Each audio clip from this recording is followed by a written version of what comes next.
এখানে 2 কাপ পরিমাণ ময়দা, 1 চা চামচ চিনি আর সামান্য লবণ দিয়ে মিশিয়ে এখন একটু তেল দিয়ে ভালো করে এটা মিক্স করে নিচ্ছি হাতে ঘষে ঘষে। এখন দিয়ে দিচ্ছি হালকা কুসুম গরম পানি।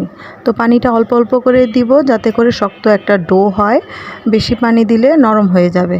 তো এইভাবে আমি অল্প অল্প করে পানি বারবার দিয়ে ডোটা করে নিচ্ছি। আসসালামু আলাইকুম viewers, welcome back to my channel. সবাই কেমন আছেন? আলহামদুলিল্লাহ আমি ভালো আছি। তো আশা করি সবাই আপনারা ভালো আছেন। আজকে আমি তৈরি করছি লুচি। তো এখানে আমার ডোটা কমপ্লিট হয়ে গিয়েছে। শেষে আমি আবার একটু তেল দিয়ে নিয়েছি যাতে করে এটা ময়ান করতে আমার সুবিধা হয়। তো এখন ঢেকে রাখবো 10 মিনিটের জন্য। তো ঢাকনা খুলে আমি আবার ভালো করে ময়ান করে এখন ছোট ছোট করে কাট করে নিচ্ছি।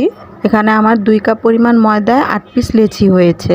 এখন হচ্ছে লুচিগুলো বেলে নেওয়ার পালা। তো আমি একদম বেশি মোটাও না বেশি পাতলাও না, ঠিক এই ধরনের লুচিগুলো বানিয়ে নিচ্ছি। তো এইভাবে আমি সবগুলো লুচি একটা একটা করে বেলে নিই। সবগুলো লুচি বেলা হয়ে গেল, এখন হচ্ছে ভাজার পালা।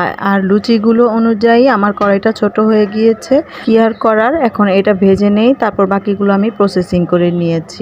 আর ইচ্ছে করছিল না যে আমি আরেকটা কড়াইতে তেলটা ট্রান্সফার করি। তো আমি কি করে নিয়েছি, লুচিগুলো সবগুলো পিস করে নিয়েছি 4টা করে।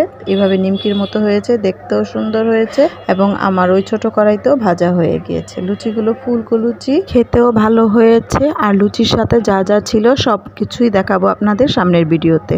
তো এই পর্যন্তই, আল্লাহ হাফেজ।